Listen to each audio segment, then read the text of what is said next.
So I learned a lot of things from living in India with monks, and I decided to make a series off it. Last week, I was raging about America because being in another country made me see a lot of things about America, and I did not like it. This week, I'm going to be talking about relaxing. Yeah, let me go more into what I mean when I say I lived with monks in India. I feel like I talk about it so much on here, but I have changed so much as a person, and I have experienced so much as a person and learned so much as a person just from that trip. I was living on this campus, maybe some people call it an ashram. I don't even know how to say it properly, but it's where monks live, and a lot of people from around the world go there to receive wisdom from these monks, to take courses that these monks have. And in these courses, you're like facing some deep ish. One of the courses I did was called Tapas, and it was for 2 weeks. It's no phone, no talking. I've talked about it before a lot on here. And how Tapas works is actually it can also be a month-long program, but you can choose if you want to do only 2 weeks of tapas or a month of tapas. And each week is on a different teaching. So for the first 2 weeks of tapas, because they split them up by 2 weeks, so like someone can come for the first 2 weeks or the last 2 weeks if they only want to do 2 weeks, or someone can just start the first 2 weeks and do the full four if they want to do a month. And like the first week is duality, and then the second week is on ego, and then the third week is on, no, I did the things wrong, but just know they're on different things like each week. I did tapas last year, and I did the last 2 weeks, which was on duality and cravings. So tapas is coming up this year, and I decide to go and finish my first 2 weeks because I've never done those. So I can say I've done the full 4 weeks of tapas. And the first 2 weeks are on ego and mind mara. I'm going through the process at tapas, and it's really intense. I have no phone, and you're not supposed to be talking. I kind of cheated and made friends because talking was like the one thing that was like helping me get through it. But when I was there for my first 2 weeks, it was so intense that I had to actually stay and do the full month because the last 2 weeks were coming up as the first 2 weeks were finishing, and I was still like in this place where so many things were coming up, and it was so intense on me that there was no way I could go back to the US after like this whole, it's like this wound was just opened, you know? And then also there's like a part of me that's, I guess you could say, a spiritual warrior, that's what we called it, where I wanted to see it through. I mean, it wasn't easy to make that decision to stay longer because there was moments where it was so hard, and like my subconscious mind was saying like, just go home, like you can just sleep all day, because like you're waking up early, you're waking up at 6 a.m., you're meditating like for 35 minutes in the morning, then you're doing yoga, like you have back-to-back courses, you're on their time. So it's very different than how I live in the US with all my comforts at my apartment. Like if I want to take a nap, I can take a nap. If I wanted to take a nap there during the day, I'm missing out on the course that I paid for. So yeah, it's just like a back-to-back intense spiritual journey. And it's where you also get everything taken from you. All your comforts, your phone, just living in the US, like there's so many comforts of living in the US that I realized that I wasn't appreciating enough until I went to India and got all of them taken. You know, like my freedom I have here, where I can just go out and get food when I want, where I can hang out with my friends when I want. I have a lot of control over my life and my schedule. I didn't have that control there. I was on their schedule. I was doing their courses, and that was part of the process, was having that freedom taken from you, where I had no choice but to follow their schedule and be disciplined. Because sometimes I can let my freedom actually take me down a path of a lack of discipline. That's also what I also realized there, where I don't have a full-time job. I work from home. So if there's a day where I'm tired, if I really wanted to, I could sleep all day on a Monday. And I was doing stuff like that. I was realizing in India how much of a lack of discipline I've had. And it's not even with things like working and eating. I'm mediocre at those. I have times where I'm really good or times where I'm really bad, but I've always been consistent with eating good. It was also with things like talking bad about people. I'll just be in a group, just talking away, not even really paying attention to my words or choosing my words right. And I'll just start talking bad and not have that discipline to be able to rail it in and to not feed into the drama of things. I lacked discipline with others and my relationship with others and how I was treating others. I would start drama for things that don't need drama, or I would react to things before thinking.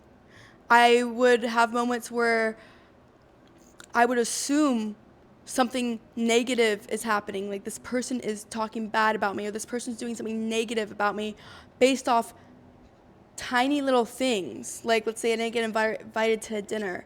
So I don't get invited to dinner, immediately my mind works into heart, like overdrive, thinking of why they didn't invite me to dinner, or they intentionally did that, working myself up, and then reacting, even if it's a simple reaction, like just being really petty or passive aggressive with them.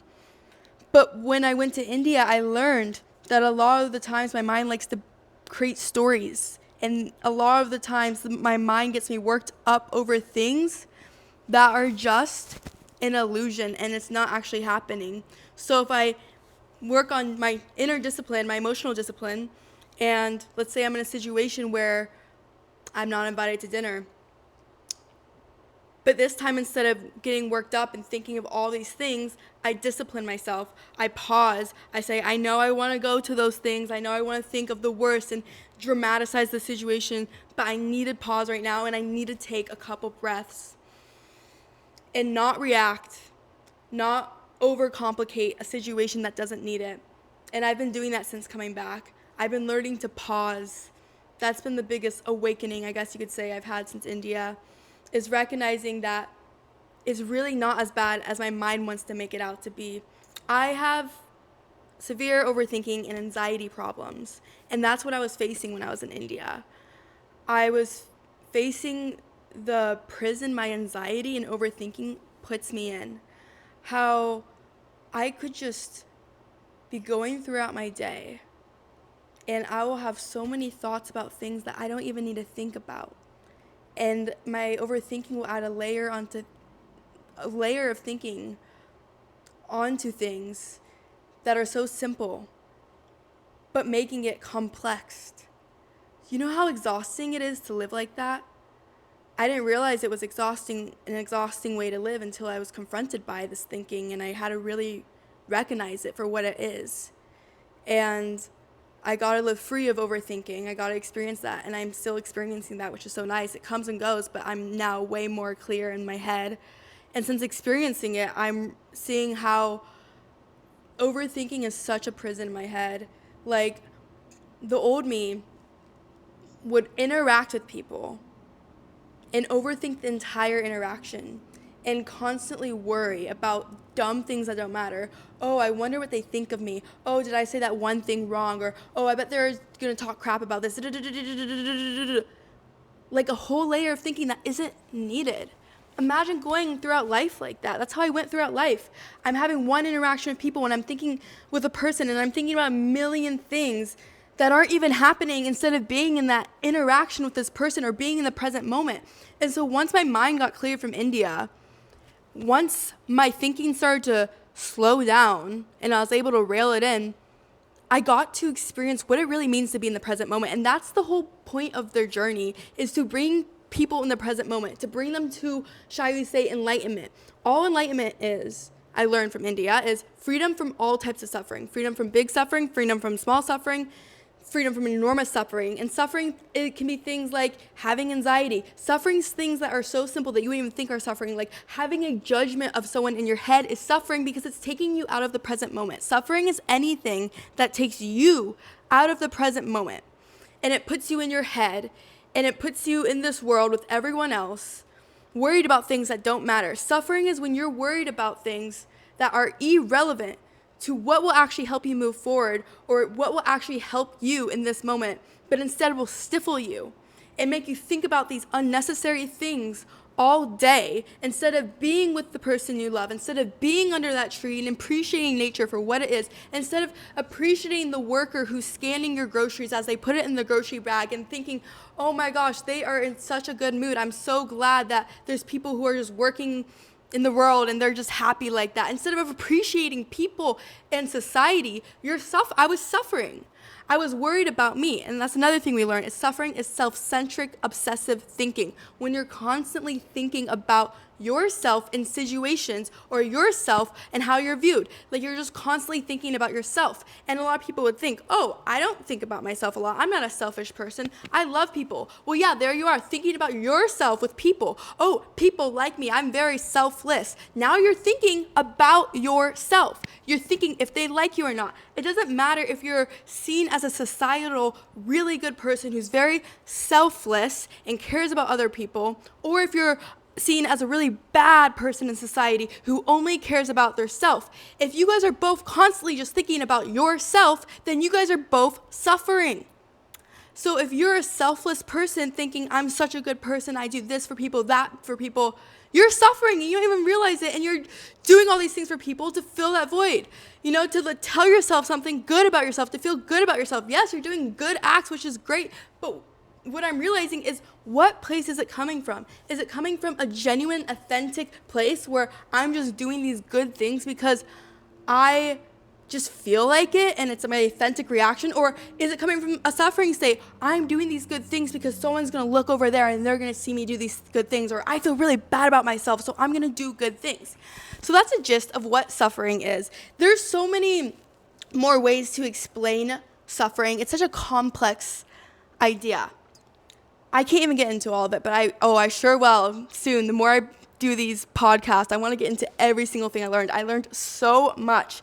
But yeah, biggest thing from my trip was dissolving that suffering and recognizing how it's so sneaky and how it tricks me that it's not suffering when it is suffering. And like once I started to get the hang of it, my head was getting so much more clear, and I was just able to appreciate things about people that I have never appreciated before, because in the past I would be so consumed with my own judgments of myself or my own judgments of them, and I would be creating narratives in my head of things that are happening that aren't happening. That was my biggest issue. Is like I could have a friend, and maybe later in the friendship we get comfortable around each other, I'll start to imagine things that they're doing that they're not doing, like talking behind my back, or I'll start to have preconceived notions if I'm getting irritable with them. But that's my own suffering, and it's not I shouldn't be blaming them for my suffering, and that's what I was doing, you know? I think a lot of people do that. Like, we blame people for our suffering.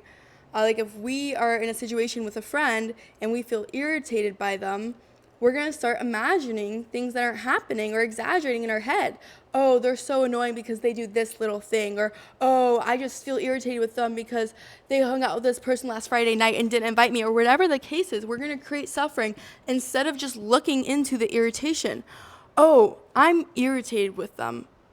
Yeah, it feels crappy. Yeah, maybe there's some things that they do that are irritating, but why am I choosing to feel irritated right now? Because irritable is a suffering state. Why am I choosing to suffer right now? Why am I choosing to be miserable right now? Well, I could think about all the things they do that is bad to make me feel better about feeling miserable, to indulge in that miserable feeling, because suffering can also be a little addicting.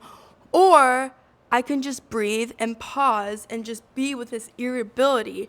And maybe some people might recognize that it's way deeper than what you think the person's doing. It's more with you.